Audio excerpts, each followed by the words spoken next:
Iyi n'ebbaluwa yange ey'olukale gye mpandiikiddeko jange Jami Kasujja abangi gwe mumanyi nga Jami Culture olw'ebirowoozo ebyandalambaddeko mu kiro eyo nga binsindiikiriza mu kibira ky'okumusubwa ng'eno bwe binsoya ebibuuzo. Kojjange Jami Culture simanyi mbeera bbaluwa eno mwene ekusanga ekutuuke, naye omutima guŋŋambye ngiwandiike ngiweerezeeyo era nange kojja ne mbaka ekkalaamu singa Katonda nnyamba n'ekutuukako eyo. Kojjange Kamala bibamba omujjwa nzuuno nze nkonkona otulo twankyaye mu kiro eyo nga tumbuuza bw'oli nannyini eddoboozi, nasoose ne ntuula nga bwe neesoya ebibuuzo nti kojjange oba musange wanze. Ndabidde awo nga mbase kalaamu nkulubuuseyi n'ebbankaluwa lwakuba akasanduuko ka posita tewakampa. Bwe ntyo bwe ndabye nti eneekunya okutuuka konze kangiteeke mu masaŋŋanzira g'obwengula wano nga bwe ngiragirira eyo, oba oli awo wayinza okubaawo agigwikiriza nannyamba kitawe n'agikuntuusirizaako.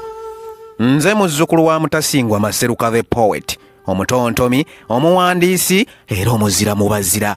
Nga kibuna omu agenza okuyita awo ng'emmambya weesaliraawo ku ssaawa nga 11 ng'obudde bwefulukuta bwagala okukya buti, nga ntudde ewange ku lusebenju bwe mbase ekkalaamu ntunuulira emiti egy'ennyo oba giba mu kubiibya. Nsinzidde mu constituency ye Baamunaanika mu ssaza lya nnyinimu ery'e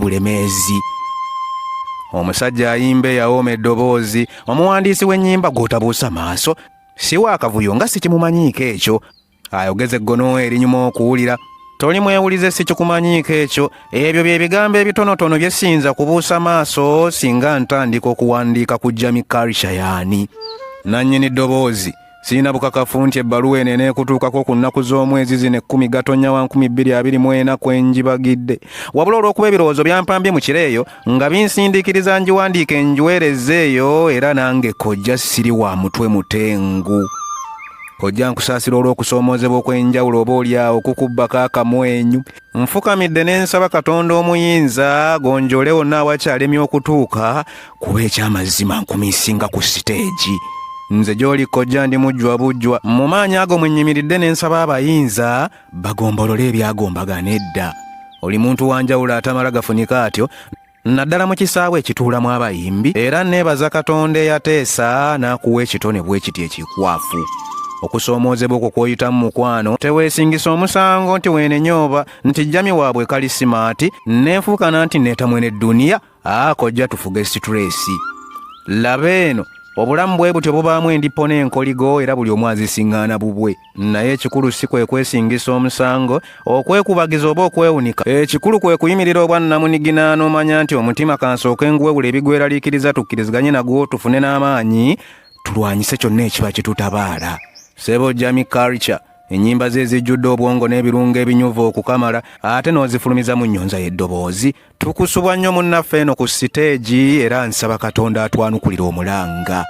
Ennyimba zo bwe nziwulira nga siyoya mukyuzi, gamba nga Nambi, Kookoonyo, Saabasaaliza, Mpapirira, Nkulowooza, Lubabu, Komawo, Terukya n'endala nnyingi wali naatewuuli olwo lundeka mu miranga nga nzijukidde ow'ente eyanyaga ebirooto. Owandiise ennyimba eziwooma okukamala gamba nga Chocolate Girl olwa Aziza Zioni, mu kayembe olwa Ediyawo oluwooma okukamala, Sumbuusa olwa Kenzo ng'eyo yali hiiti, okuzaala kujaagaana olwa Irene Namatovu, oli kirabo olwa Winnie Nwagi yemmenyera oluwandike luluwanze. Ssebo wange weebale kugabanyiza ku ggwanga talanta ye temagana okukamala era nsaba Katonda omuyinza atutaase mu bulamu bwakutegulirewo ebijinji. Neegomba okusisinkana tukube ku luboozi nyongera okusena ku ttogero ly'obuyiiya si kulayiniza okamuka eziwooma okuwulira. Neebaza bannayuganda abaakulaga omukwano ne bakuwagira n'obafumbira ebiwoomu, so nga ate era neebaza nnyo n'abakubudaabuda mu bukosefu omuli Samisa Kisemakula n'abantu abakusabira obulamu obulungi. Kojjange olowooza nno omujjwa si essaawa nkwabuke ebyokukuwandiikira mbirina ttomooni n'ow'emmindi abisena, naye akadde kankyaye kansobedde. Nsaba okkiriza ebirala ndibiteeka mu bbaluwa ey'okubiri gye ndiweereza eyo.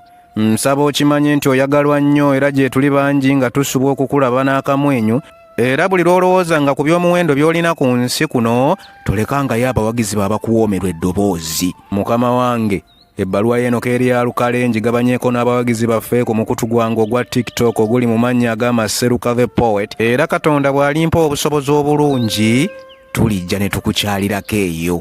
nsaba Katonda agonjoola ebikusoomooza eby'omubiri n'eby'omwoyo. Ensi bwetyo tugisangamu emisanvu, egimu oba gitugezesa kutupima bunywevu, naye enfukamidde ndaajanira omuyinza obulamu bwa butegulemu emikoosi. Toli wekka, naffe tukusabira eno nga ndisanyuka ng'ozzeemu n'obaka ekkalaamu. Nze Maseruka the Poet.